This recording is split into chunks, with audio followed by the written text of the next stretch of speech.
Okay, off we go. Hello, good morning, and welcome to another Beyond the Balcony call, this time with DMers from Scandinavia and from Central Europe. This mix might look strange, but we thought that there are many similarities, and looking from DM's perspective, may be some interesting opportunities because most of these countries still have their own currencies. So maybe that would be something interesting to touch upon. But I'm looking forward really to having this discussion. And without further ado, we will go to Yanis and to his brief introduction, and then we will have the round of your interventions. Please, Yanis. Thank you, Vanna. Thank you, everyone. It's so good to be in Central Europe and in Scandinavia, even though I'm still in Asia. But in spirit, I'm now with you. I'm in a colder place than Asia. Let's begin with the latest. And then I shall try to connect it to what DiEM is all about. Now, if you pick up any newspaper in Europe, in America, in Japan, what you'll find regarding the countries you come from or in which you are situated, what you'll find is the narrative about the clash within the European Union between the South and France, the Southwest, and your part of the world, which supposedly is the frugal Northeast, the Calvinist Northeast, call it whatever, that opposes the attempt to unify Europe that comes from the good people of the South, the Mediterranean. Now, all this is utter rubbish.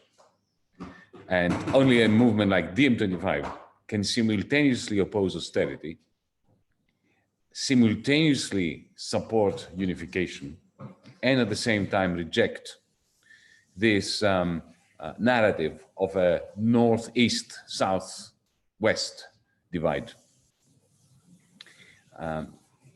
This coronavirus crisis has intensified a European crisis, which DiEM25 was the first movement to put in writing in the form of a manifesto, an analysis of what's going wrong with Europe, why it is disintegrating, what lies behind the centrifugal forces tearing this continent apart, and a manifesto and a policy agenda that breaks with the tradition of, as I said before, pitting Italy versus Holland, Greece versus Sweden, the Czech Republic versus Portugal. Our analysis has always been that this is a fake opposition, that what we have is objective conditions. We have countries in which capitalism is far more capital intensive than other countries where it's much more labor intensive. We have countries where we have much bigger firms, much larger corporations like Germany, than in countries like France, where even though there are large corporations, the proportion of small businesses is much higher. These are structural issues. They have nothing to do with the DNA or the culture of the people, or whether they are, Swedes or French. They are the objective conditions of European capitalism crisis. And the tragedy is that before 2008, 2010, when our generation, 1929, took place, for many years before that, from the 1980s onwards, for some countries that entered much later, you participated in this process much later, but the process was already in train. It was already in process. What was going on was, following the collapse of Bretton Woods, the cartel that was the European Union, the cartel of big business, initially coal, steel, and after that automakers, electrical and companies and large farmers entered this oligarchy. The cartel running this big business operation from Brussels increasingly surrendered itself to another cartel, a cartel of bankers, of banks, that took a leading role internationally to effectively create their own money and to shift power from industry, from Volkswagen and Volvo and Siemens and Alstom to Deutsche Bank, to the ridiculous banks of Sweden, of the Baltics, of Holland and so on. And that model crashed and burned once Lehman Brothers went down in September 2008. The Euro crisis was a direct repercussion of that. So this oligarchy without borders, heavily financialized oligarchy without borders, that created the crisis and therefore had this terrible effect on millions of people, hundreds of millions of people across Europe. They also dominated the narrative of what happened. And they decided that the problem was, the clash between the North and the South. The problem was, the profligate Greek workers, the mafia-like Italian political economy. So moralizing fingers were pointed towards the South. The South responded by calling the Germans Nazis, and the Swedes, fellow travelers of the Nazis. And the result was a complete loss of a perspective on what actually had happened. The oligarchy without frontiers managed to divide our people. Whereas the only true division, the only true clash was between this oligarchy without frontiers and all our people, whether they were Swedish, Portuguese, Dutch, Czech, or Greek. Suddenly, I found myself in the Eurogroup facing a cabal of cheerleaders of Wolfgang Schäuble, supposedly representing the Slovaks, supposedly representing the Slovenians, supposedly representing the Finns, okay, against the Greeks. And you can see this today. I started speaking about the false representation of Europe's crisis at the moment as being one between the governments of the Northeast and the people of the Southwest. If we don't smash that misrepresentation of what's at stake, if we do not succeed in pushing forward our narrative, which is much closer to the truth than any other narrative I know, that this is a clash between a financialized oligarchy that knows no borders and all the good people in Sweden, in Norway, in Denmark, in the Czech Republic, in Slovakia, in Greece, in Portugal, and Spain. Unless we manage to do that, we will have failed. And if we fail, then Europe is going to go down the toilet, because there's no sense in mincing words and being nuanced. Europe is going down the toilet. Europe is the stupid continent of the world. We have the greatest wealth of any economic bloc, of any continent in this world, and yet we are mishandling it. We are wasting it. We are not investing in the green technologies that can create the good quality jobs, that can give hope to our people. We are behaving like heartless idiots when it comes to migrants. We don't have a migration crisis, but we pretend we do. Greece has a migration crisis because it has been left to its own devices, together with Italy or Lampedusa. But Hungary does not have a migration crisis. The Czech Republic does not have a migration crisis. The European Union does not have a migration crisis. What we have is a crisis of the Union. We don't have a union. We have a European disunion. It should be called the ED, not the EU. And this union is never going to become a union through the same old tired business as usual policies that are being practiced by Macron and Merkel and the rest. Our job is to be radical and to be radically pro-European, which means to clash with all the idiocy that's coming out of Merkel, Macron, and all our governments, because they are the ones who are, in the end, the best friends of the Eurosceptics. Boris Johnson, Nigel Farage in Britain, Le Pen in France, Matteo Salvini in Italy, their best friends are the ones belonging supposedly to the liberal establishment running the European Union. It is as if the liberal establishment running the European Union are all working in favor of Eurosceptics, in favor of those who want to disintegrate the European Union. I've said enough. Thank you, Yanis. We have Jan from Czech Republic. Next, please, Jan. Hello everyone. Nice to meet you here at the Zoom call. As you probably know, the Czech Republic started with very harsh measures against coronavirus. Czech government said to be obligatory to wear a mask or any kind of cover of your face during the crisis. Almost all life in Czech Republic stopped immediately for almost 2 months, with one exception, and it was the economy. Despite the fact that there were lack of protecting measures for masks, gloves, all the stuff, the people who were producing or who are producing were forced to continue to work in the factories. So you are probably not surprised that there were several cases where the people got infected by the coronavirus on their workplace. Even now, just on the very end of the first wave of the coronavirus, we have a case of one mine in Czech Republic where some 100 of miners were infected by the coronavirus. So that's very serious stuff. The Czech government didn't manage to get enough protecting stuff for the workers, for the other people. On the very beginning, it was big chaos of everything.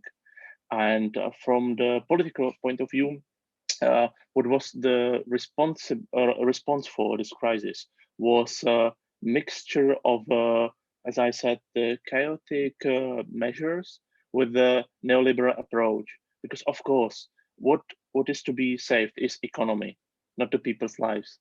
So even those measures are run with only one interest, and that's the interest of the big corporations and banks. For example, the majority of the so-called rescue programs for economy are state guarantees for banks. It's not. It's a guarantees for commercial loans. So company ask bank for the money, and state will guarantee this loan for in 100%. So either way, the banks will be the winners of this crisis. As you probably know, the Czech government is a very strange government of its composition. It's a government of Andrej Babiš, who is big agro multi-billionaire owning several hundreds of companies, with coalition with social democracy, and supported by Communist Party. So from the part of the opposition, it's labeled like being a left government, which is of course not the case. And what is more, when we look, for example, to European issues, it's a completely reactionary government, even rejecting the Green New Deal proposed by European Commission, which is of course the rubbish stuff, but they are not able even accept this kind of, let's say, green proposals. And they are saying, no, we have to save the economy, and we will save it by the good old measures, good old industry. There will be no this green experiments in Czech Republic. So you can imagine the situation. So that's basically this is basically our situation. Despite the hard conditions, people are starting to protesting. For example, we had several protests of Extinction Rebellion movement protesting against the plans for extending the airport of Prague, which is now currently discussed. There are protests because the so-called coal commission, which is supposed to discuss the ending of using the coal, was suspended. So they are protesting. We have to move in this way. We have to talk about it, and we have to take some measures in this way. So despite all this harsh measures and a hard situation for doing some political activities, people are protesting and doing the stuff, and that's kind of good news from our country. Yes, thank you, Jan. And now we have Erland. Hi. First off, thank you so much to everybody for making these balcony calls happen. It's really exciting to be able to connect with all of you today. I thought I'd just briefly summarize what we in the Copenhagen DSC has been doing for the last year. You know, our DSC goes years back, but it had sort of been a sleeper cell for a while now. And but last fall, there was new interest to revitalize it. So since August, September, we've had regular meetings.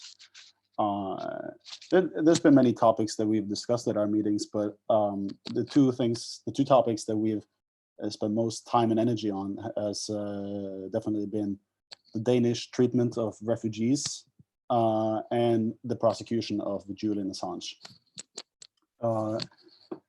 I think treatment of refugees is an essential topic for progressives in Denmark, seeing as there's a de facto agreement here between the powerful political parties to continuously dehumanize refugees by vilifying them in the rhetoric, stripping them of rights, and making sure that living conditions in asylum centers are deteriorating all the time. You know, to a point where the European Torture Committee has sounded the alarm several times. And you know, promising that inhumane refugee policy largely would be unchanged was a cornerstone of the Social Democrats' campaign ahead of the 2019 national election, which they won.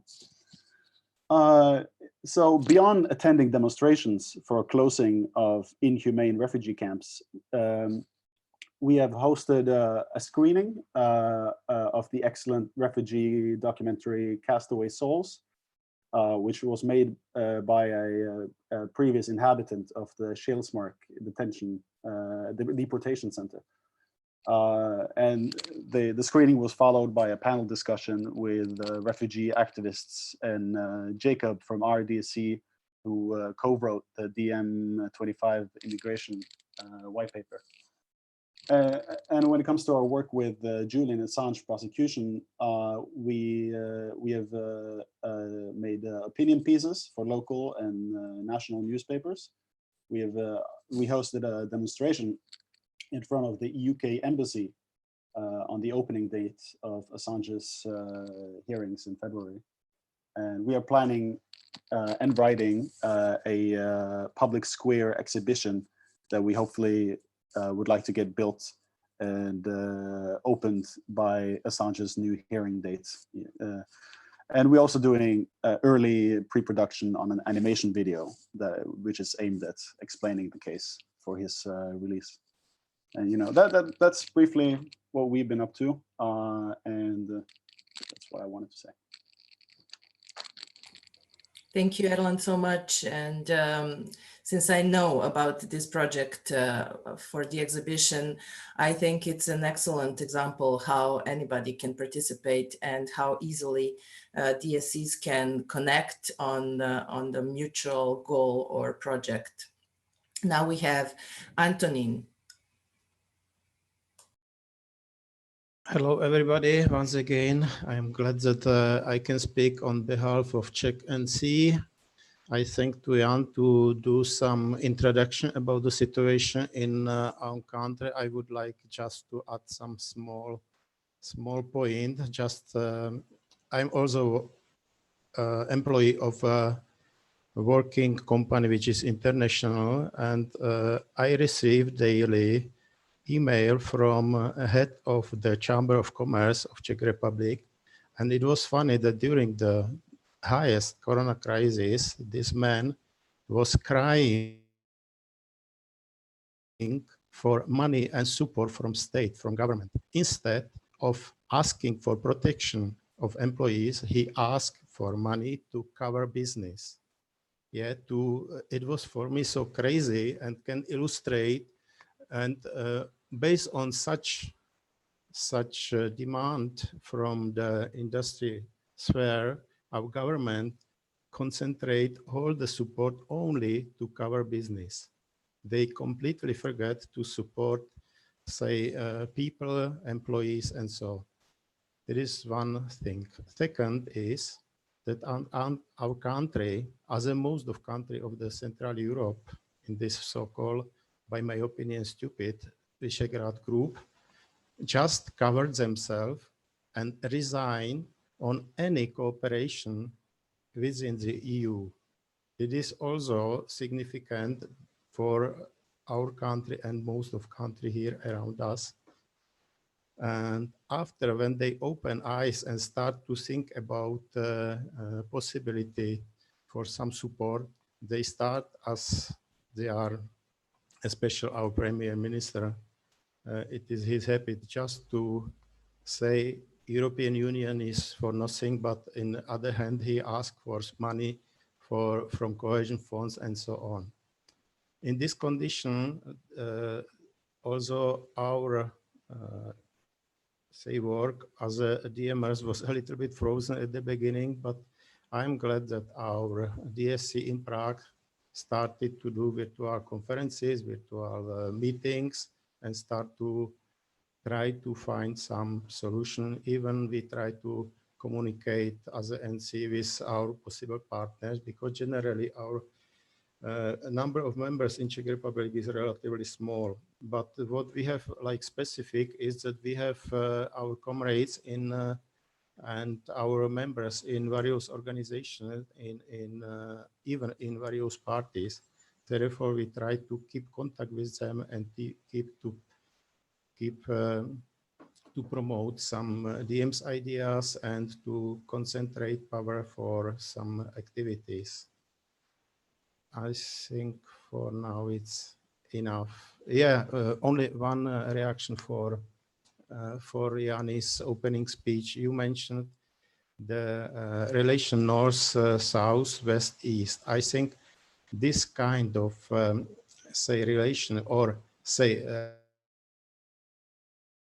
disparities representing this relation is very nicely concentrated in the Czech Republic, because you can find here in Prague, which is the region with one of the, I think, in top 10 by HDP per capita, and in opposite we have such regions like northern Moravia and northern Bohemia, where we are in, say, fourth quartile of the HDP per capita, and it's really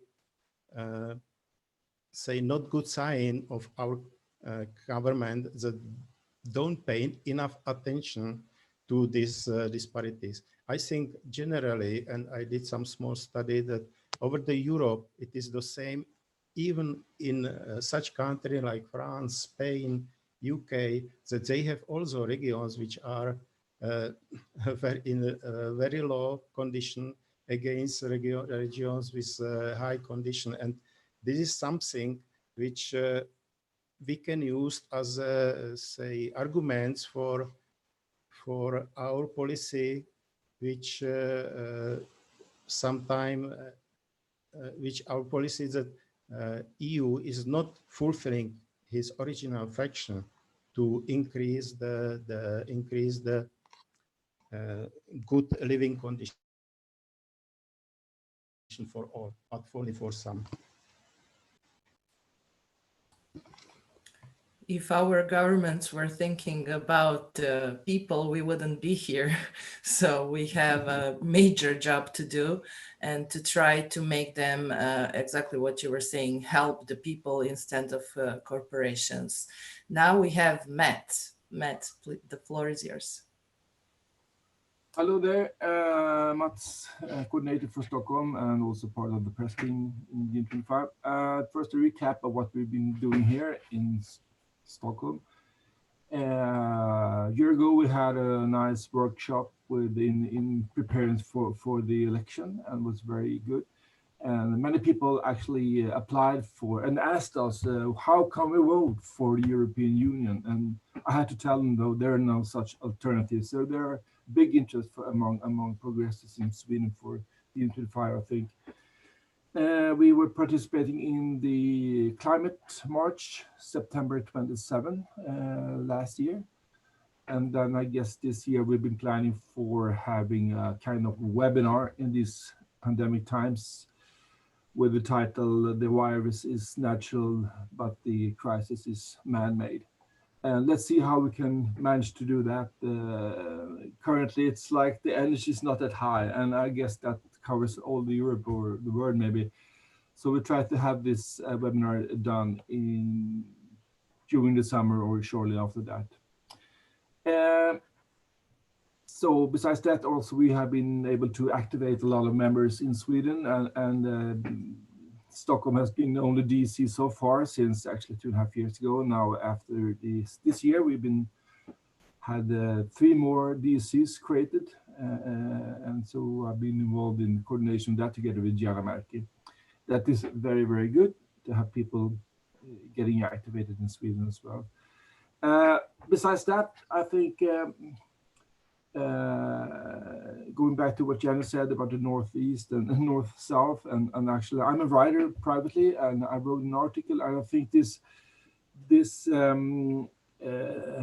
North-South issue is kind of the same problem we have in regards to climate problems. There we have rich countries towards poor countries, and here we have the North and South, and that's what I try to tell also in my writing as well.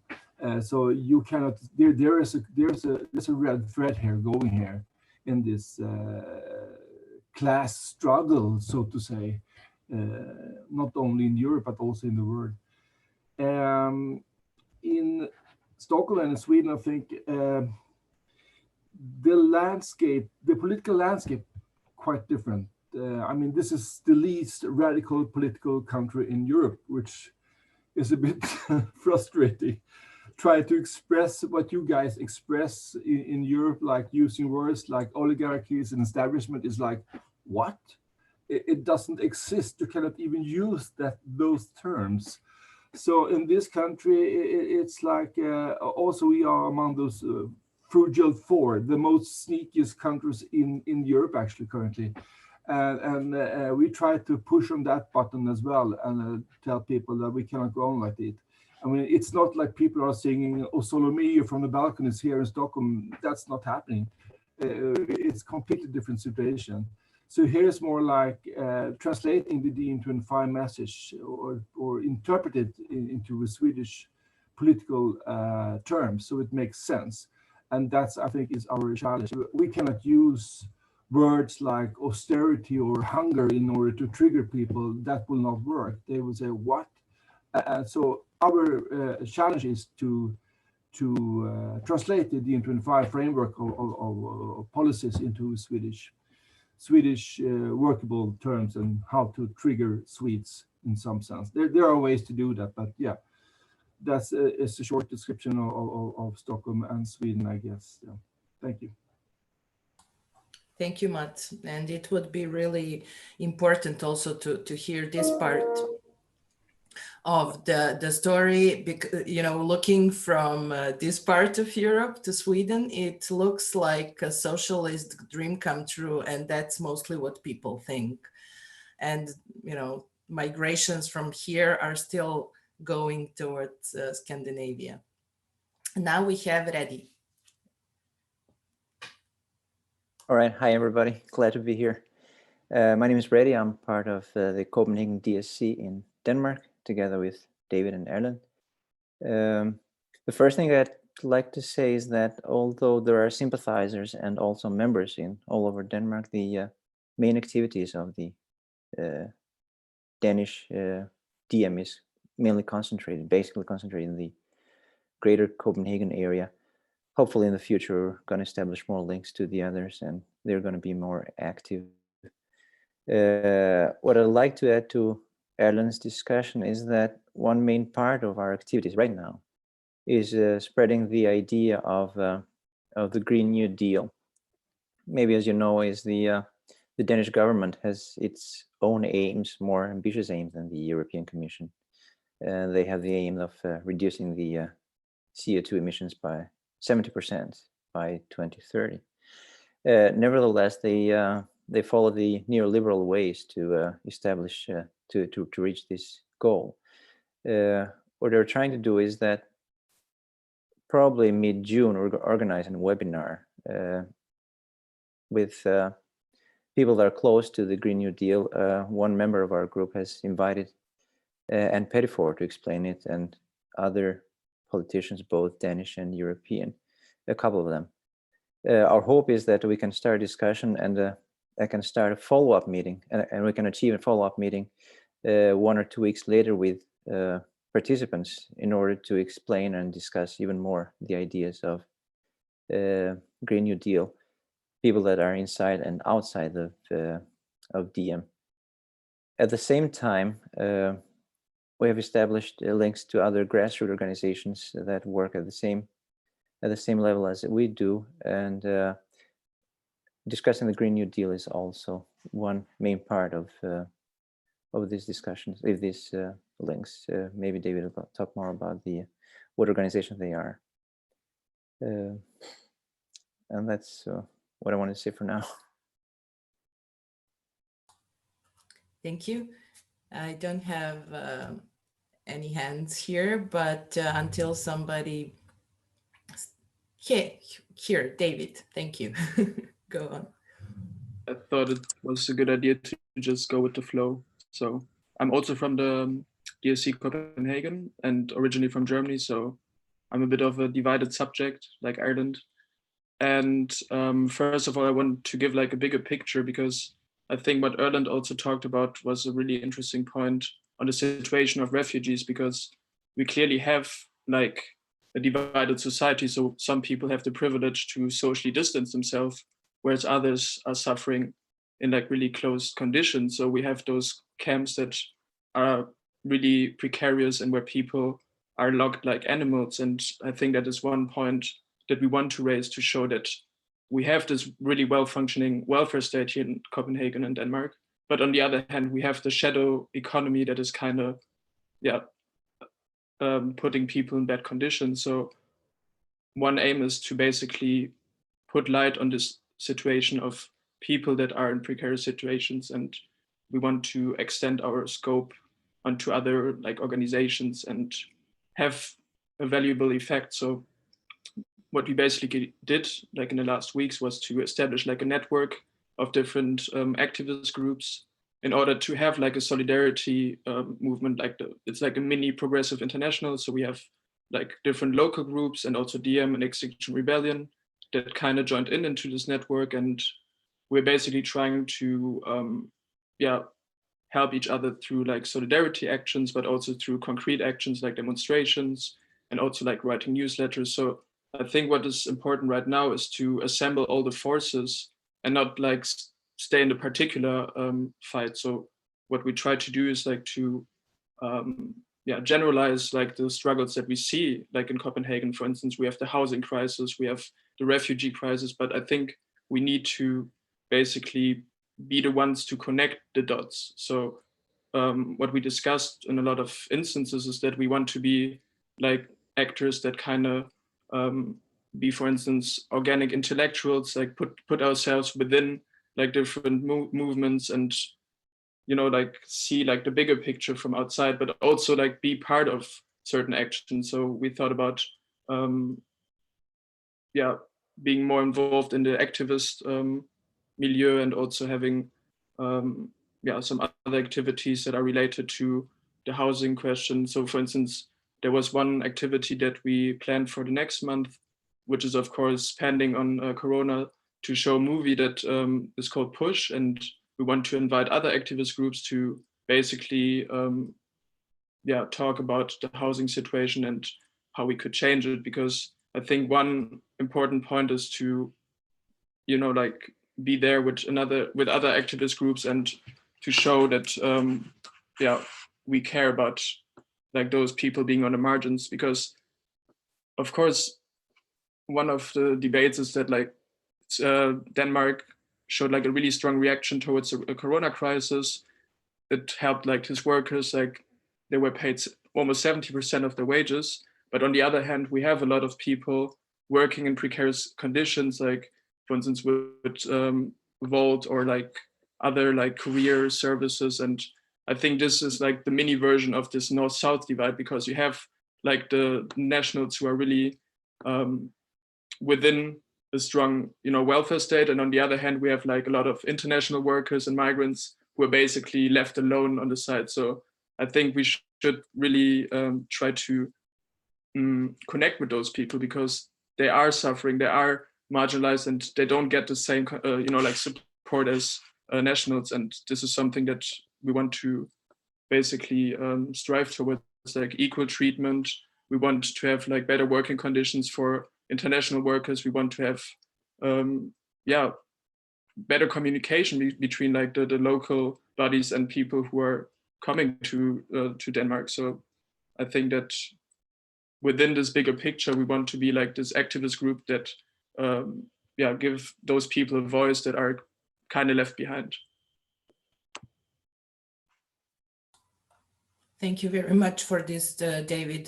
That's a very important issue, because even in poor countries such Serbia, there are camps that you're mentioning for people from India who are slaves here building the railroad, and this is divide and conquer on all the levels. It doesn't have to do anymore with North and South. It's just within the smallest cells of the society.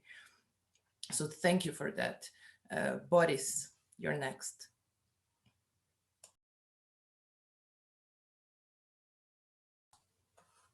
Boris? So I needed to unmute myself.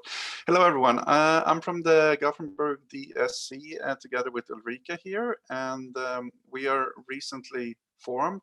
We formed here a month ago or so, and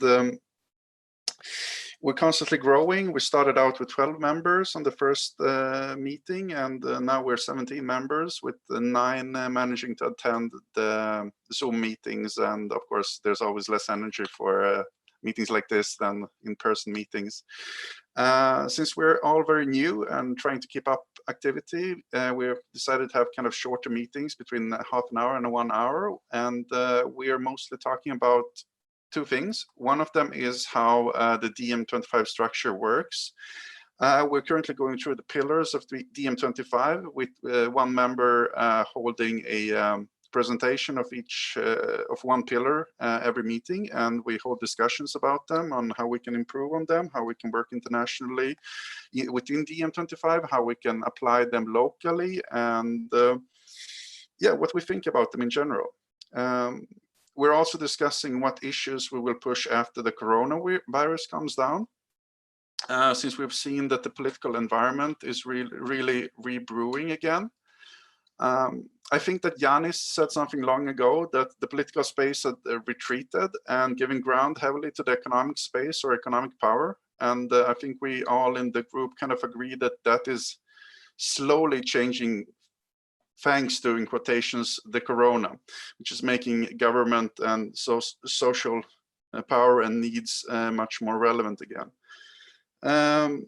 And the current government in Sweden, despite whatever problems it may have, has been soaring in polls, as it acts somewhat, at least decisively, even though a lot of people have criticized it for being too open and too unrestricted.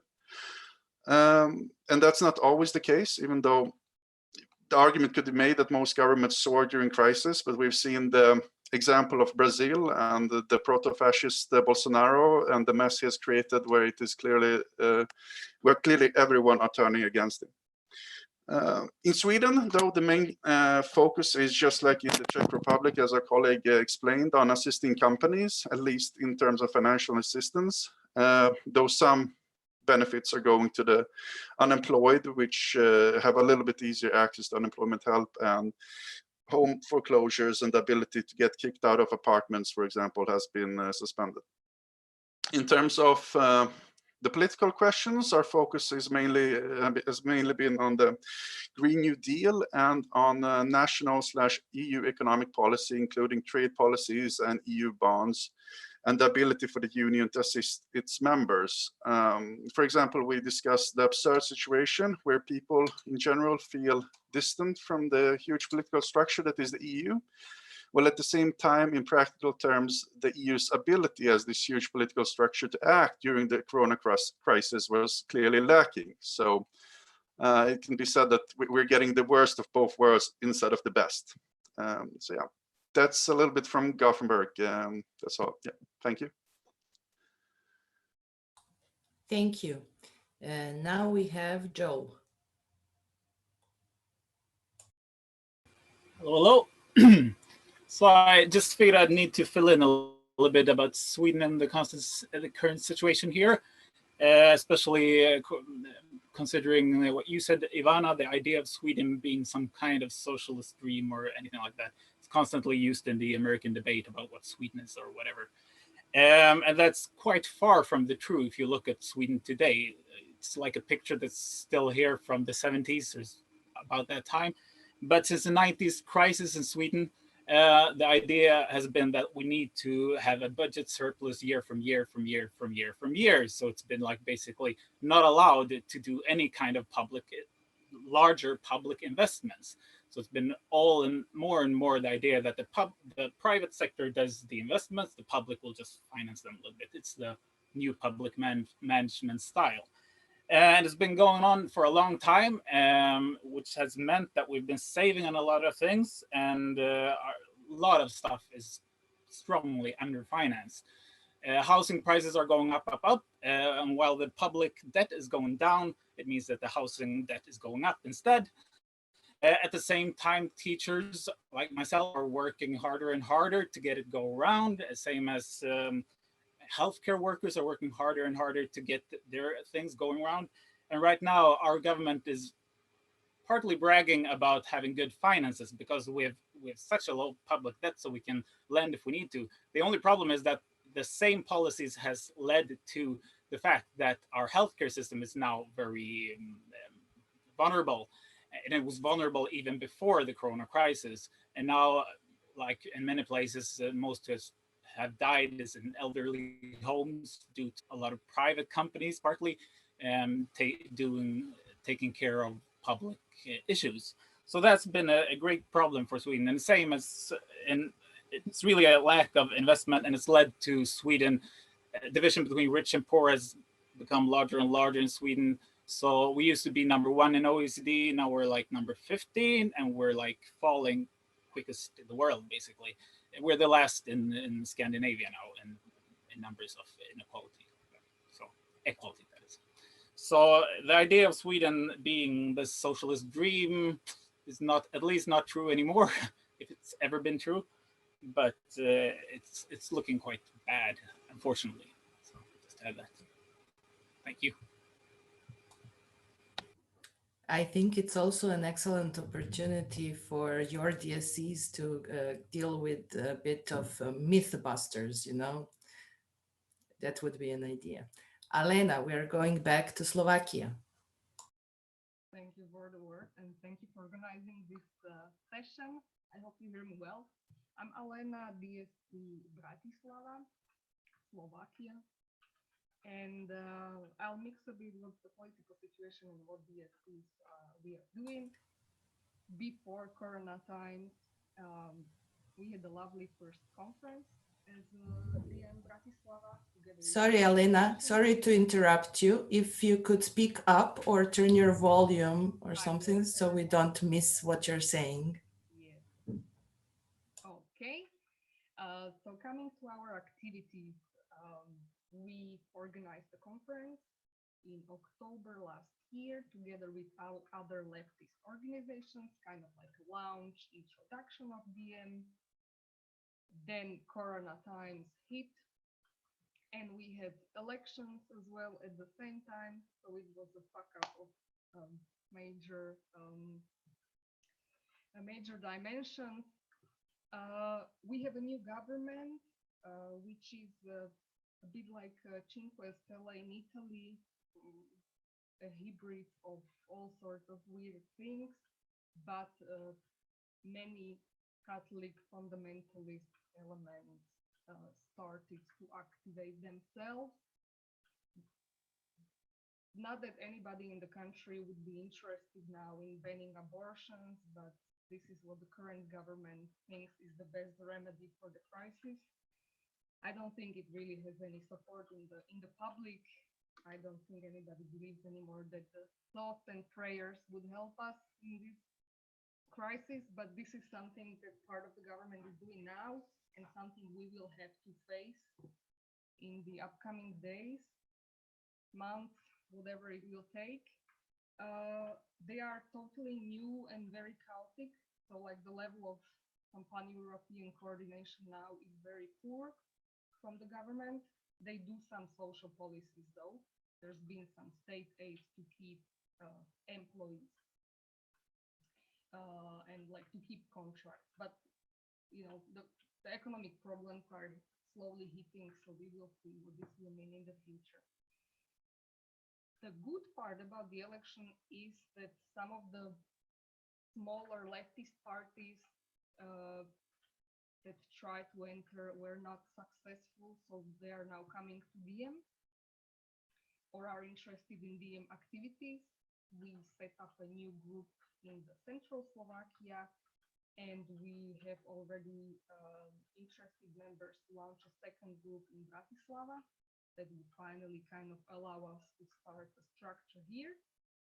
And they are eager to start some activities related to DiEM now once their hands are a bit freer from the national politics or elections. So yes, we're looking forward to work some more this year. Thank you, Elena. It's good to hear that DiEM is growing, although I know it's very, very hard, and that our political scenes are scattered by those little leftist groups which cannot unite ever. So it's a huge work. Okay, since we are coming to an end of the first hour, which should be the a mapping of the situation in your countries. Now we can go to other part of our conversation, which would be more action oriented. So I would like to go back to Yanis now to give us a little direction towards action points.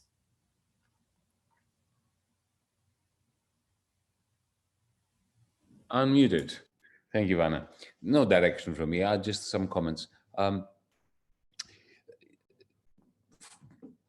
Firstly, on the Green New Deal. There are many Green New Deals. There is a plethora. They are mushrooming. They're coming out of, the woodwork. I live for the day when we read the Green New Deal coming from the Green parties, from whoever, from the European Commission, that's more substantial than ours.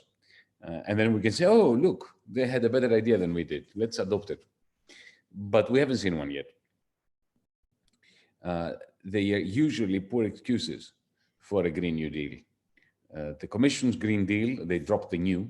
It's not an accident because they don't have any money and they don't have no agreement as to how to raise sufficient funding for the Green Deal. So, because the new refers to Roosevelt's New Deal, which was all about, grabbing a large chunk of capital and throwing it into good works, good public works, right?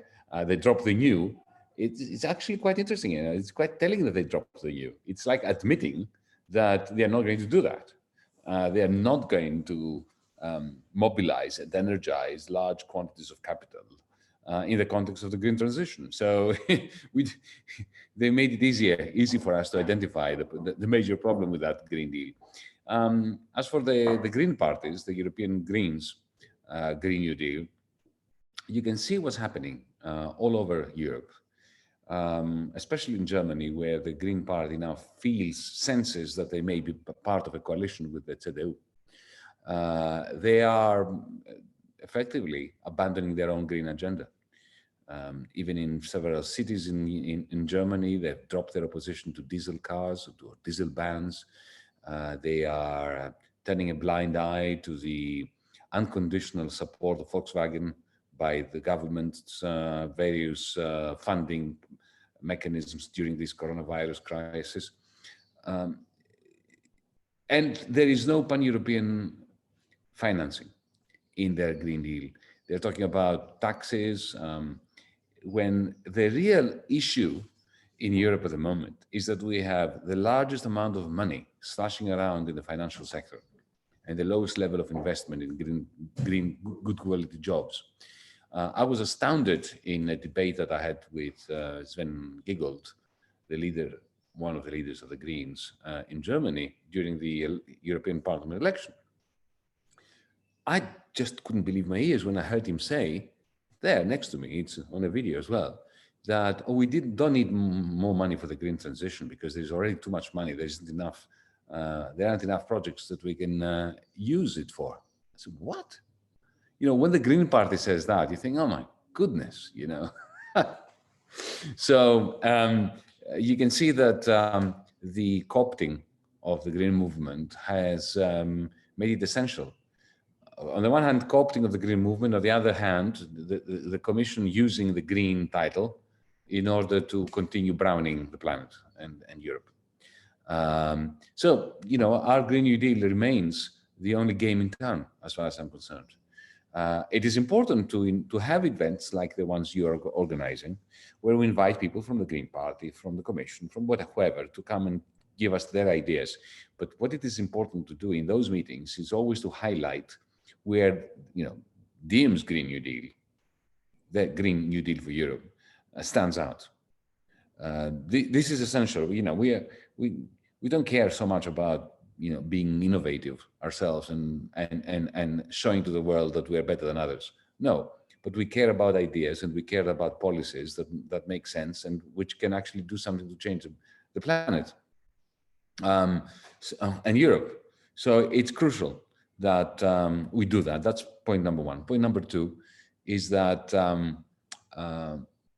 I keep saying this whenever we have one of these meetings, DiEM meetings, either the Portuguese or the Spaniards or the Italians or the Greeks. We are the only transnational movement. We are not that big. We should have been bigger by now. We have not succeeded in this.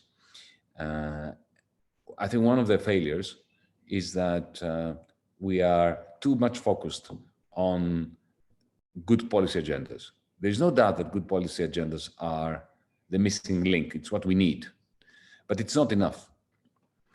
We need collective actions. We need to demonstrate out there that we're not a think tank, that we're not just a group of smart Europeans that has got together and has come up with good ideas. So we need actions. This is what we really truly need. And these actions must be the kind of actions that only DiEM can support. What do I mean by that? Local actions with a pan-European support. So identify, this is my suggestion, that we should all identify in our vicinity, in our village, in our town, in our area, a good cause, something that needs support, deserves support, which is consistent with our Green New Deal, which highlights the importance of our Green New Deal, and where we can conjure up support from across Europe for that local issue. So it could be, the protection of a particular woodland, the defense of a certain band of workers working in a warehouse being exploited. right? Something small and very local.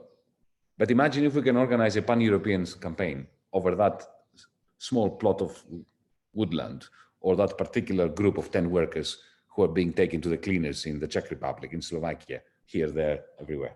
Huh? So yeah, this for me, this is the essence.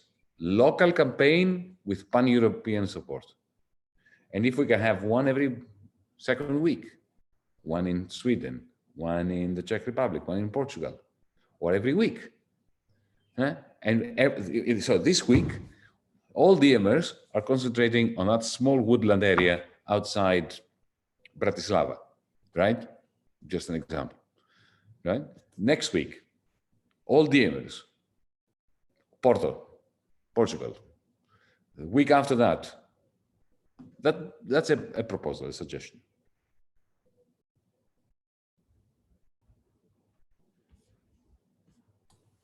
Yes, thank you.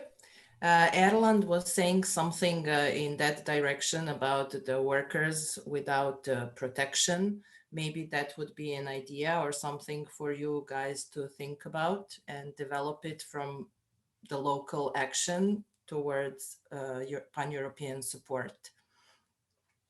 Who would like to go next? Maybe Eric. Eric, would you like to fill in? Sure. Before Eric speaks, everybody should sing happy birthday to Eric. It's his birthday today. Just so that you know, right? Spent in typical DiEM fashion. I was saying last year I was on an overnight ferry going to Crete to set up one of our electoral events there for the European elections. This year I'm in a Zoom. It's a DiEM is a lifestyle, you know. So thank you, Yanis. You know, I'm half Swedish, so you know, talking about Scandinavia is quite close to my heart, and it's also a very frustrating part of my heart because of also what Mats was referring to, the fact that having a conversation with people from Scandinavia about this kind of transnational progressive politics is quite difficult because of how unnecessary Swedes find this kind of action. You know, this idea of blissful isolation works quite well as a narrative in Scandinavia. And it is because on the surface of it, things seem to be quite fine. And the arguments that are indisputable for transnational cooperation, things like, you know, migration, the environmental catastrophe, you know, these things that we can't, as Sweden, deal with in an even remotely successful manner. That is not the sort of thing that will galvanize people for a project that is as radical as DiEM. It'll get people on the streets, it'll get people to share some content, but it won't get them to say, yeah, that's why we need a democratic Europe. And that's why I think what Yanis was saying is incredibly important. Now we need this local action. We need to start rooting DiEM into local struggles to try and always push the European narrative, even though our end goal, our ambition, what we project is European, and whatever we do needs to be connected to that sort of element of our work. It always needs to be translated through something that makes sense at the local level, through something that is relevant to people's day-to-day life. If you always try and go for the abstract, for the bigger picture stuff, that is not how you build up a movement. You need it grounded in local realities. And I think it was Joel or Boris who were saying that, you know, Sweden is not what it used to be. It's not a social paradise. And whatever element of a social paradise Sweden has, it is whatever it has left. Sweden is in many ways seen as this kind of example of how capitalism and socialism can work together. No, capitalism has been consistently destroying the Swedish socialist project for the past 20 years. It's a disaster what's happening. And the only good elements that Sweden has, there are things that are left over from the 70s and the 80s. You know, capitalism has been destroying what Sweden had built for these many years. You know, the last socialist, anyway, let me not go too far into detail about Sweden, but this is important. And I think what Ivana said about myth busting, we need that. And we don't just need it in Sweden, and Swedes do need to hear this, but the rest of Europe needs to hear this as well. This is an important message for all Europeans, that we managed to build something before neoliberalism in Sweden, and neoliberalism has been tearing it to bloody pieces. I think we need more of that narrative through DiEM to export that to the rest of the movement. Thank you, Eric. Now we are going to Michal. Hello, everyone. Hi there. Greetings. I have two comments. I'm from Slovakia, from Bratislava. We are working together with Alena. One comment is that what Elena mentioned, that there were some local socialist parties in Slovakia. So I'm a member in one of those, and I was also an MP candidate in the elections that we had a couple of weeks back. We achieved roughly 0.5%. So that's the outcome of that election. So I just wanted to bring it up how hard it is in small countries without any money to do politics, and touch upon the problems that we all have, that to inspire people to be part of something is not as easy as we all assumed, I guess in the beginning when we started our actions. And the second point is something that I think that we didn't touch upon at all, but I think it's very important and we don't talk about it enough at DiEM, is the military spending. And I assume in most of your countries, military spending is a hot topic today, because it's definitely a hot topic in Slovakia. And the government, the newly elected government that Alena was talking about, despite all the troubles that we are all going through, the military spending is a priority, and it shouldn't be even discussed that some cuts will be coming. And just a comment to you, Yanis, 2 points. Greece is much bigger than the military spending is asked from NATO, over 2%. So I assume even in your country now, it's not something that is discussed and can be touched. And second point is that I have seen the military spending of the other countries in NATO, and we just objectively don't need to spend the money. Today, explicitly, we don't need to spend that money on military, and this is just a disaster what is going on this topic. And what I wanted to say last point is that when you said, Yanis, that we can unite in Europe and we are this European disunion, then military is something everyone can unite upon. It's terrible. Thank you. That's what I wanted to say. Thank you. That's a very important issue, and something that thematic DSC for peace and international policy is dealing with.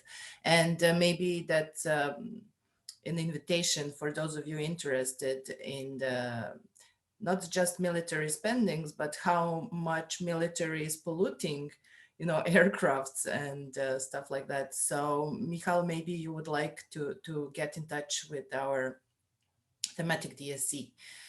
Next, we have David and then Antonin. Yes, I would like to continue the point that Yanis made on the local activism, because I agree that it's quite interesting and also important to put our foot on the grounds, but I think it's nothing that can just be seized. It needs dedication and also work, because right now, like our DSC is also involved in this network building, and also we're connected with other activist groups, but I think it's quite difficult to, like go out there and then find a struggle. What is needed is like, we need communication channels, we need people that are dedicated and that position themselves within those particular struggles. And of course, it would be good to have like a specific action and a concrete thing that we can, protest against. But I think it really needs this network building before we can actually put our feet on the ground. And that is also something we discussed before in our DSC, like how do we do it? And I think it's by just being there, attending other meetings and establishing those networks, because we are on the margins. We see ourselves like oppressed, and also putting in, into like different discourses. So we need to become more active and yeah, connect with other struggles in order to then push, of course, like small activities and smaller actions that could lead to success. So we need to put our blueprint out there and yeah, try to translate this, you know, like a bit complex and abstract policy into like a local language. And I think then people will appreciate our yeah, presence and our activities. Yes, thank you, David. Absolutely. We need more actions in order to get more members. We need infrastructure, and without more people, we won't be able to build it. And it's a circle. So we need to build this plane as we are flying already. Antonin. I have 2 points. First of all, I would like to react to Yanis' speech around Green New Deal for Europe. It's an excellent program.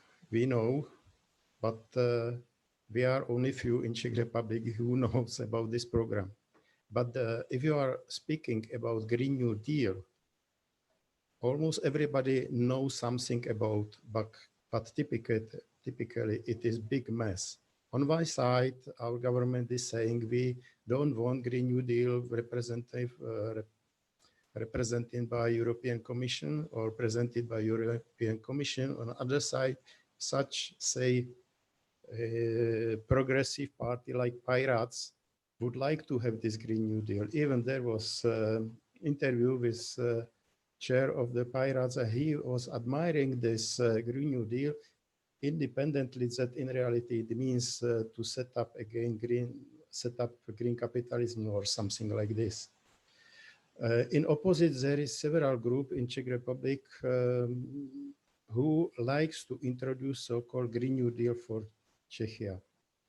Even they organized some roundtable around, say, 30 individuals and organizations, and they wanted to set up Green New Deal Czechia based on our Green New Deal, but with no idea what is our Green New Deal. In this case, we sent our representative in this session, and he was very, very upset that they are discovering something which is in our Green New Deal already described. And for me, it means that we should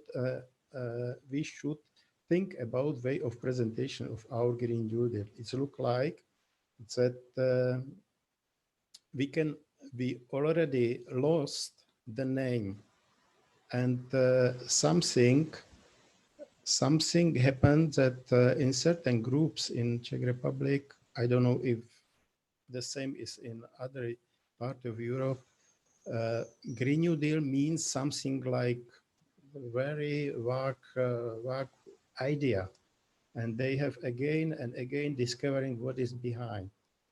For me, it means that we should think about some kind of structure which will clarify that our Green New Deal is somehow prepared for realization. But if somebody would like to use it, they should somehow do at least one similar action to sign or to be part of the coalition of our Green New Deal for Europe. Because otherwise we will lose the name, and we are losing this name in Czech Republic especially, and we have to do something with it.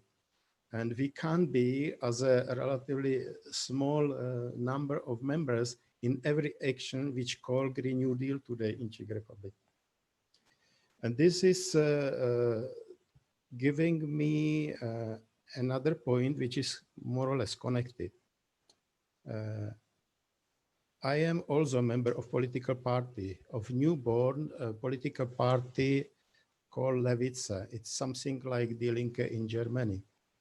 And even this party is, which is crazy, but is member of European left. And we have a group, we call it a group of members, platform of members of DiEM in this party, and we try to promote the ideas in this party of Green New Deal and of other things. for me and for us, it would be very interesting and very helping if we clarify position of the DiEM against the parties, how we can behave. In one side, we don't have enough power. In other side, we can use the say structure of this party to present DiEM. One of idea is that this party could be in future electoral wing of us. And other point is that we could have bigger chance to present our idea in name of DiEM, but on with background of this party. For me, it is big question we try to solve now. For complete information, I have to say that personally and also with two other DiEMers, we are even members of the, say, national committee of or national council of this party. And on one side, we have big chance, but we don't want to lose chance and to lose at the same time DiEM. Please help and give us advice how to behave in this situation. Thanks. Thank you, Antonin. This is something that was pending our collective response and to see how we take a position. But as you were saying that we are losing Green New Deal, I think that's also something common. You know, it's a hot topic, so everybody wants it. And the term is practically hijacked, but we shouldn't care much about the term as much as the mechanisms how to make it happen, because all of these other new Green New Deals are not really doable. Now we are going to Mats.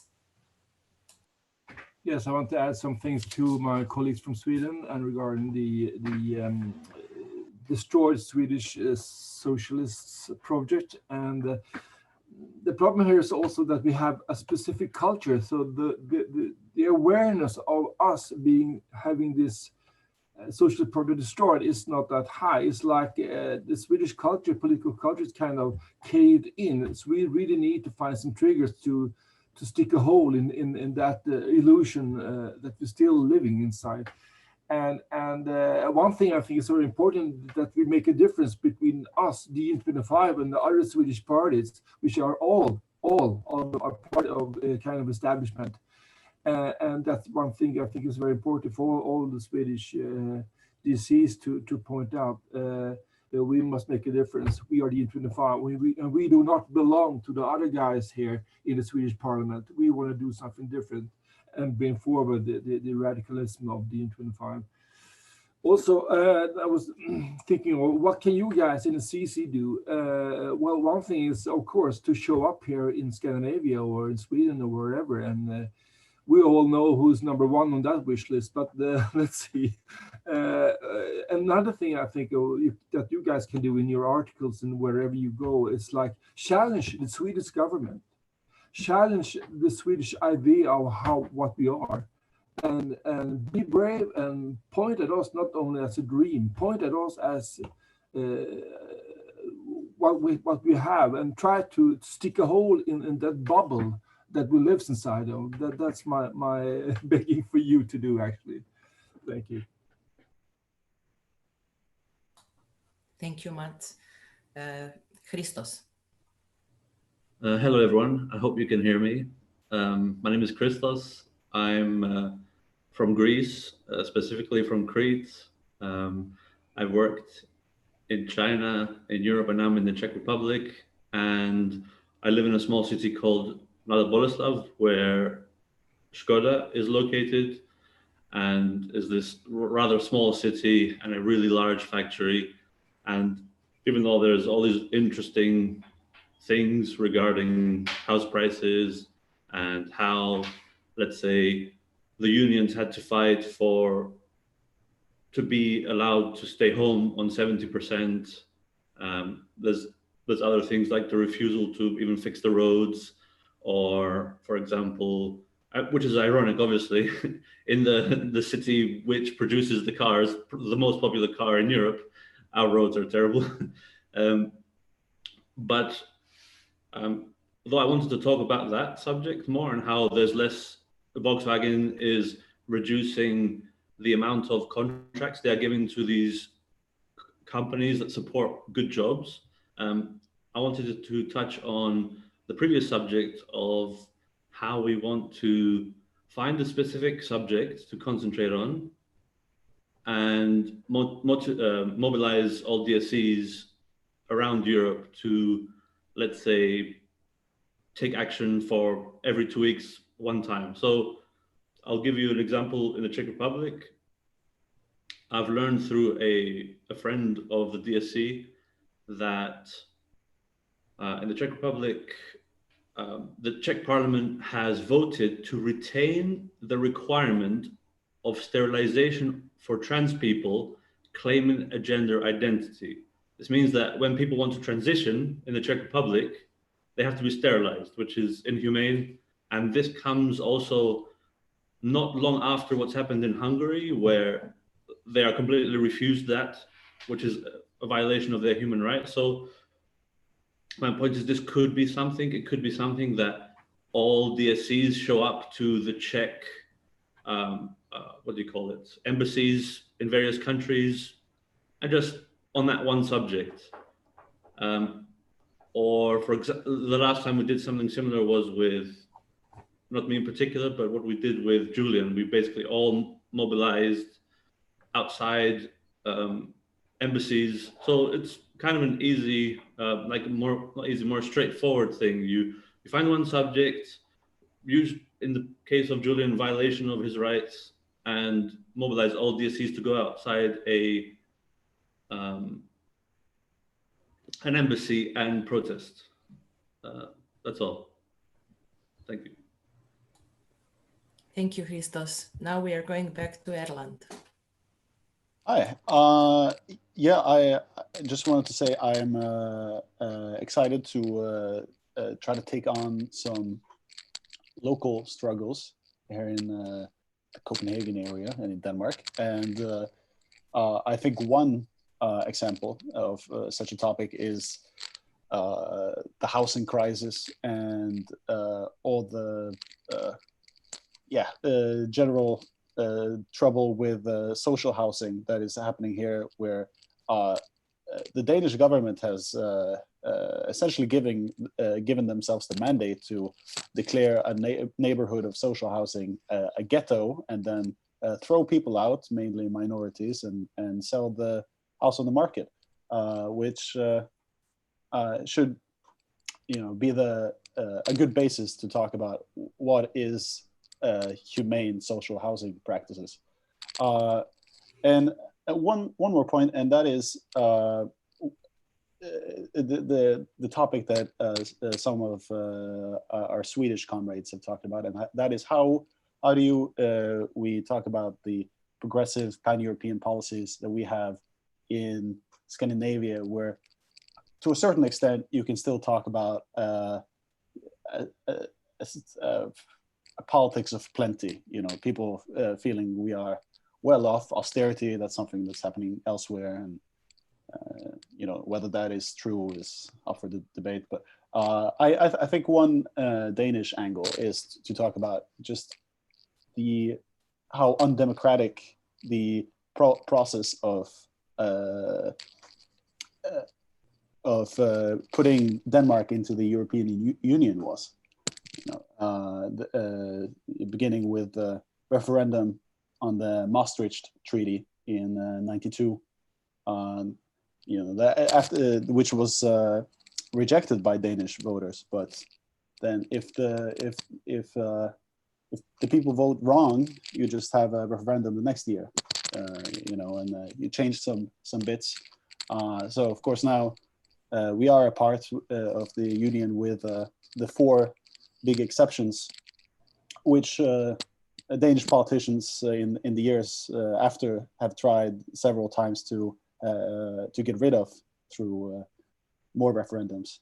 And it's actually recently been the 27-year anniversary of the 18th of May troubles, which was in '93, right after the second referendum, where it was the first time the police had shot at their own population. Since it was the first time since the Second World War, you know, which really shows how important it was that this particular opposition was pushed down. And I'm curious what other people here think, CC and otherwise, about our strategy for our referendum on making a democratic EU constitution. I understand this might not be the first priority at the moment, but I certainly think it's very exciting, and would love to learn more about it. That's it. Thank you. Now we are going to Boris.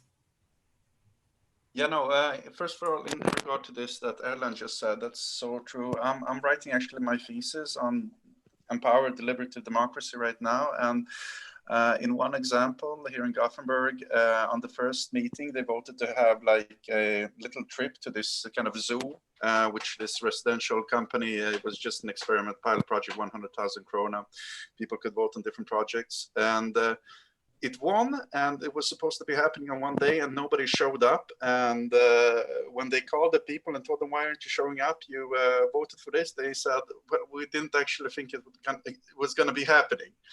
So the trust in the political system, even in a country like Sweden, for those kind of things are low, and it takes time to build up. There was a referendum in Gothenburg on the taxation for entering the city with a car, and whatever you think about it, the people rejected it and they pushed it through anyway. So you can't have referendums and then ignore those. That's very bad. My question is kind of, and I really would like your views on this, Ivana and Yanis, the same as Horshissa had, about how you deal with entering different political organizations and NGOs. I mean, we can talk openly about this, I hope. It's been a thing in leftist movements, especially on the radical left in the past, that certain small organizations infiltrate large organizations, destabilize them, or try to take over the organization. It has happened, I think, recently. I think I heard something about one organization trying to do it in Sweden to the Left Party. So how do we, in a good way, join other organizations or continue to be part of them and promote our ideas without them trying to suspect or think that we may be trying to do something bad to their organizations? How do we deal with that problem? That's a good question. We will have another 2 interventions, and then we will go back to Yanis and the rest of us from the CC for some other answers. So we are going to Joel. Sorry if I'm not pronouncing it good. Just go with Joel. It's Joel in Swedish, it doesn't matter. Anyway, just to add on a bit about the issue of the Green New Deal and the problems of it in the Swedish context. Like, I think the first problem is that nobody really knows what it is. And just like many other people have said before, Sweden isn't all that concerned about what's happening down in Europe. It's like, pretty well, we do it our own way. And it's been this idea of everything's financed by taxes. You want to pay for something, you raise taxes for that. So basically nobody really knows how economics works either. And I think that's a problem all over, not just here. And so the problem about budget surplus ideology, or whatever you call it, is that makes our Green New Deal impossible. You can't overspend the budget. You can't sell bonds to raise money to start investing in these things. And the thing is that this has been the ideology from the Social Democrat Party, and the Green Party in Sweden is basically in bed with the Social Democrats. They don't say anything against them because they're cooperating very closely. So that means that the Green Party here in Sweden, they have their own Green New Deal, and it's basically just using the EU budget, half of the EU budget or something like that, which is like 10% of what we're suggesting. And money that's needed for other things too, and using that for green investments, basically. So it's like one other insufficient copy of, or try to make something and just add a sticker Green New Deal to that. It's also true that the left party has accepted this view too. The idea that no, you can never overspend the budget. It's year from year you have to like spend 1% less, so next year the total debt will be lower. And this extremely low debt is also like a super good opportunity for doing some kind of, if not on an EU level, at least in Sweden, you could do your own Green New Deal, but not even that's been discussed. Because this extremely low public debt means that Swedish government can actually get paid for the real interest rate is negative. They could lend freely. They could even get paid to lend for investments. But the idea throughout the whole parliament, the Swedish parliament, the idea is very clearly that no, you can't spend the budget. So therefore, I think our idea of a Green New Deal is kind of impossible in Sweden unless you change the view on how you do economics in this country, or public economics. There is opposition in the left party to that, and even some unions have raised concerns about that and started to say that now we might actually need to sell bonds and spend to invest for a better future. So there is small opposition, but it's nothing that the general public knows anything about. So yeah, I think that's the issue over here when it comes to the Green New Deal. Thank you. Yes, thank you. Now we have Simona.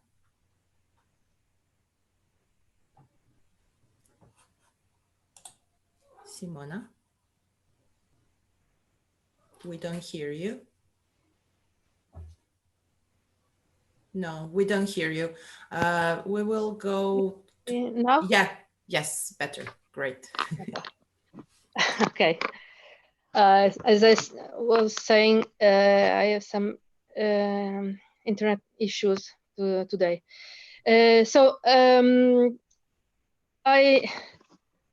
What was said at the beginning of this meeting is a typical example of people, workers, compelled to choose between health and income. People were obliged to work even if their health was threatened by the coronavirus. And this is very typical. This usually happens in about environmental issues. This is what happens in Italy, in Taranto, with Ilva and siderurgical implants that make people die of cancer, but people there has to choose between dying of cancers or to die for starvation, an actual starvation. Somebody asked me about one president beyond the balcony if there are actually people starving in Italy or in Europe. Yes, they are. Actually, in UK, we cannot campaign for asking people to eat more vegetables because they have no money to buy enough vegetables, for example. So all over Europe, by now we have an housing issue, rent strikes. And this is an example of a campaign we should start as a network.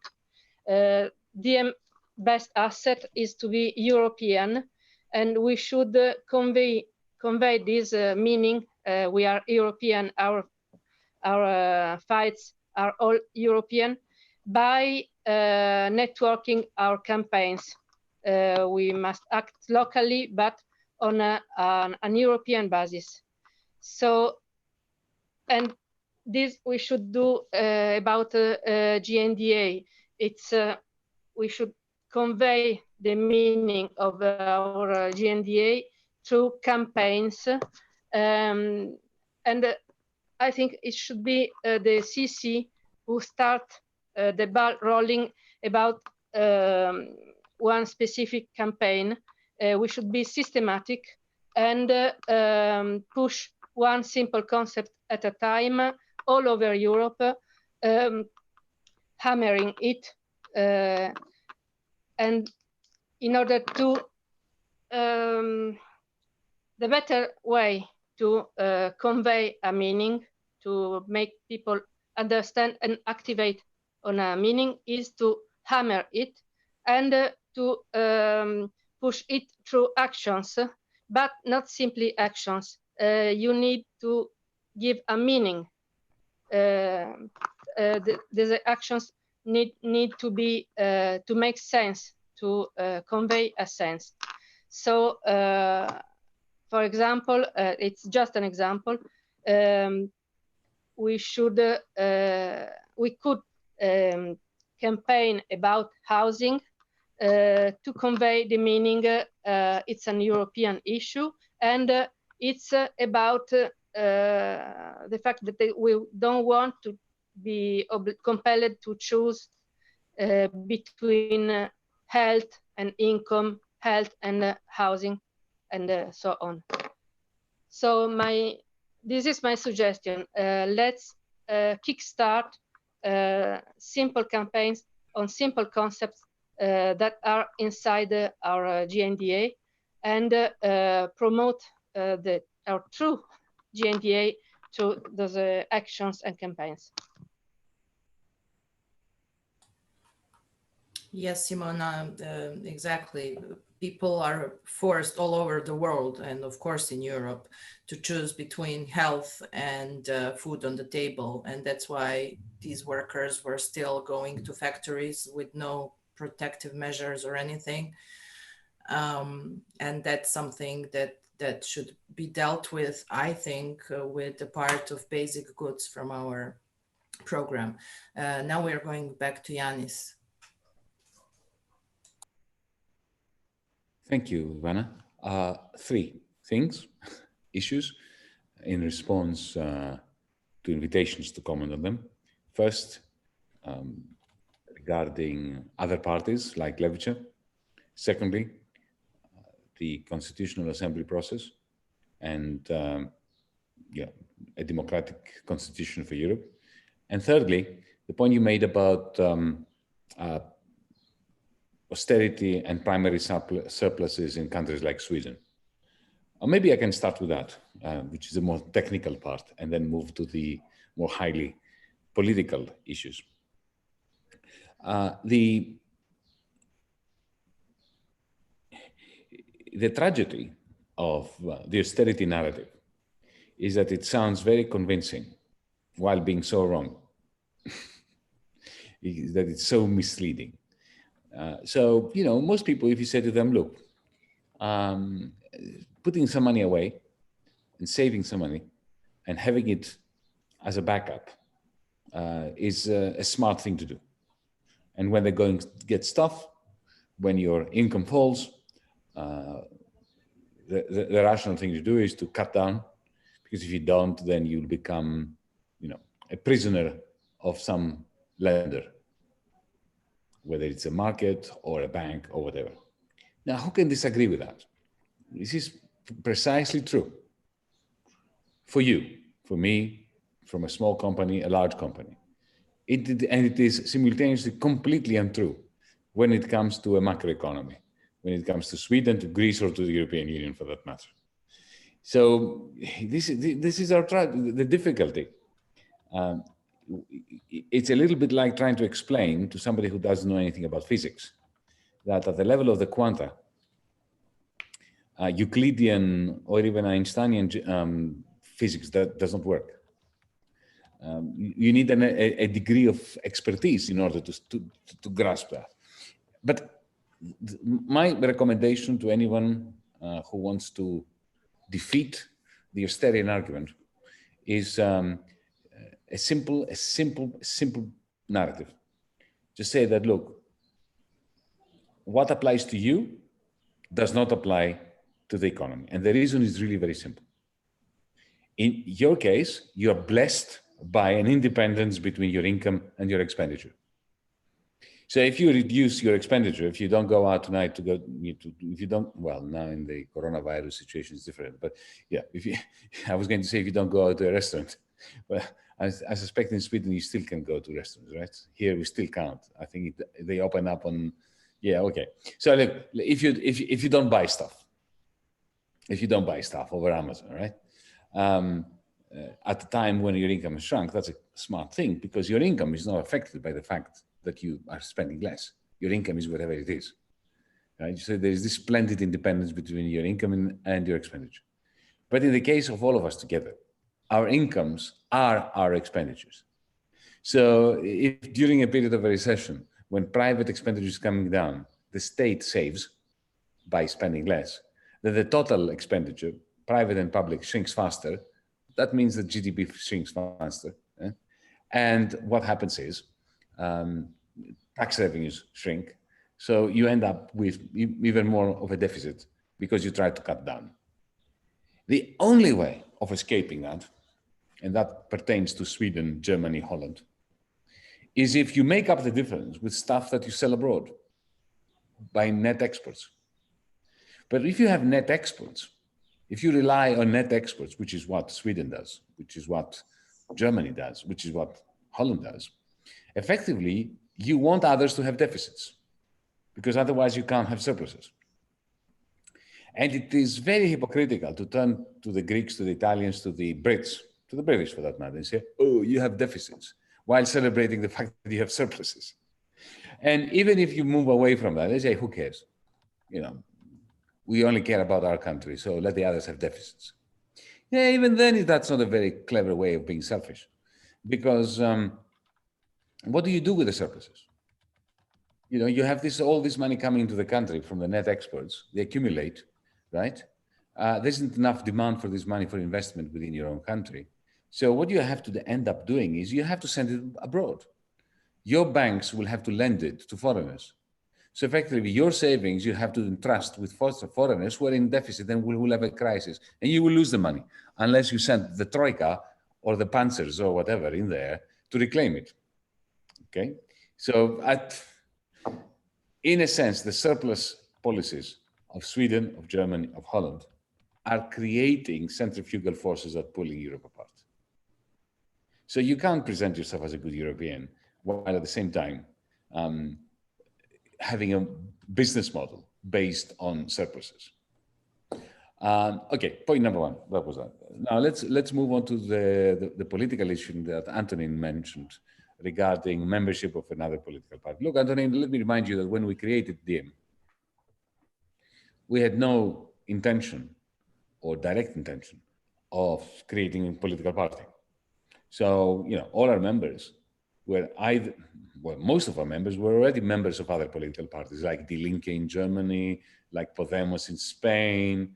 There were some people from Syriza in Greece, various political parties in Italy, you know, 1,000 political parties in Italy, Rifondazione, this, that, yeah. And we didn't have a problem with that because initially what we really wanted to do was we were very idealistic. We wanted to have this pan-European network of members, one agenda, the Green New Deal that we would help create with the help of these parties. We invited the Die Linke, we invited Rifondazione, we invited Podemos, Mélenchon's party, the French Communist Party, Greens from here, there, everywhere, pirates to come together and create the Green New Deal. And they did. And we did, you know, collaboratively come up with that. But then we realized they didn't give a damn about the policy agenda. All they cared about was to run in elections and to win office. And they were not going to push for that agenda. Why? Because they disagreed amongst themselves. So there were people in Die Linke that liked our agenda, and there were people in Die Linke who didn't like our agenda because, for instance, they wanted to get out of the euro. They wanted to dissolve the European Union. They were Lexiteers. So, you know, Sarah and Katja in Germany were at loggerheads with one another. So Katja wanted the Green New Deal, Sarah didn't want the Green New Deal. So in the end, they ended up not adopting the Green New Deal as Die Linke, right? And, you know, disaster followed because the European Left Party that Levica is a member of is not a party. Yeah, because how can it present itself as a party when within its ranks, yeah, it's a confederacy of parties that don't agree with one another. Sometimes they hate each other, right? And there is no way they can present themselves across Europe with one agenda.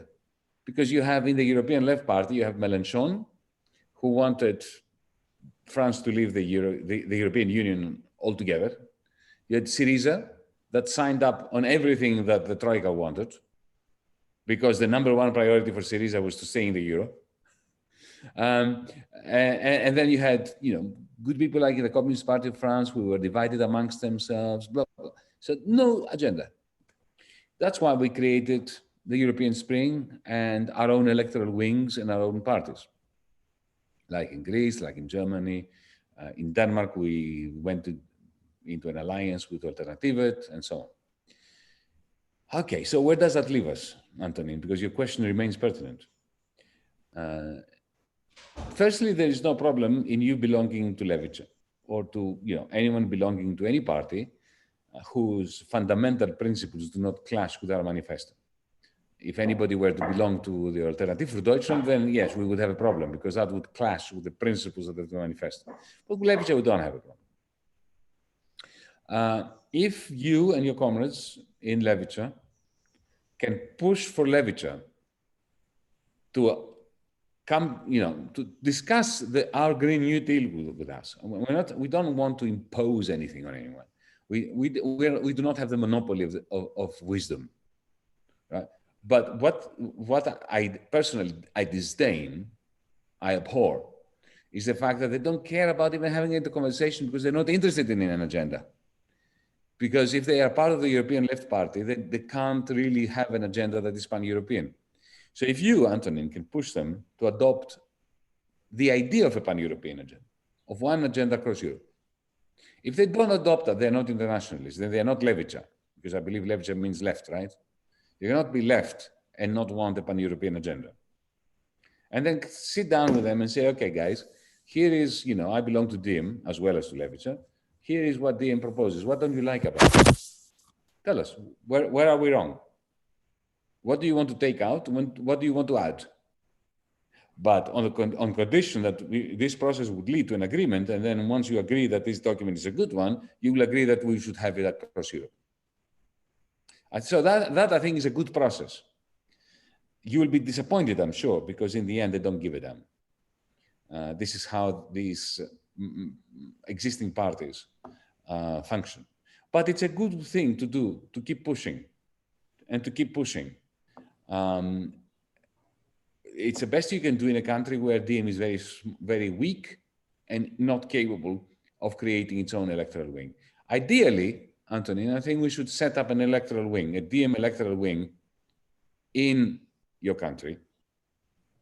Not necessarily to run in elections against Levica, but to say, look, we have our political outfit, our electoral wing there, okay?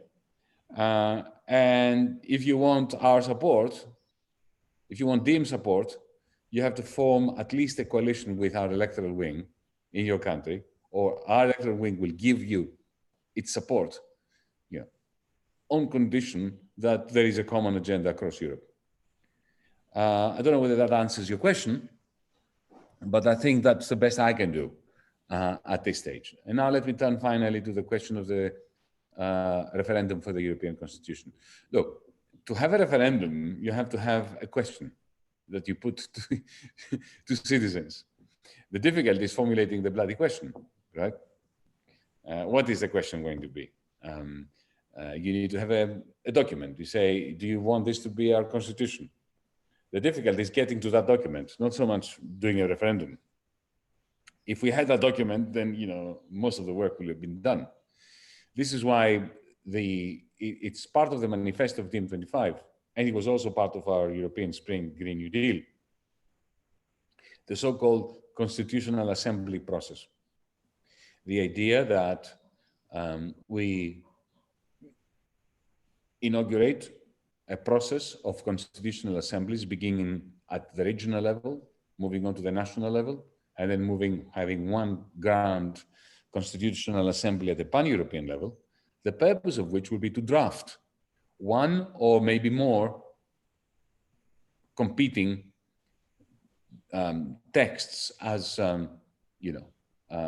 texts of a democratic European constitution. And once we are at that point, and there is, one or two or three, then we could demand a referendum where European citizens choose between them. That process in itself is far more important than the referendum. The process of combining our mental capacities as Europeans at the regional, national, and pan-European level to decide what kind of republic we want, what kind of Europe we want, what kind of union we want. Because, there are many different models. There is the federal model, the confederal model, the republican model, maybe models we haven't even thought about. But the process is what DiEM proposes, not the actual constitution. We do not think we're smart enough to know what the constitution of Europe should look like. This is something that should grow organically within Europe. But where we are very definite on what we are suggesting is on the process that would lead to that.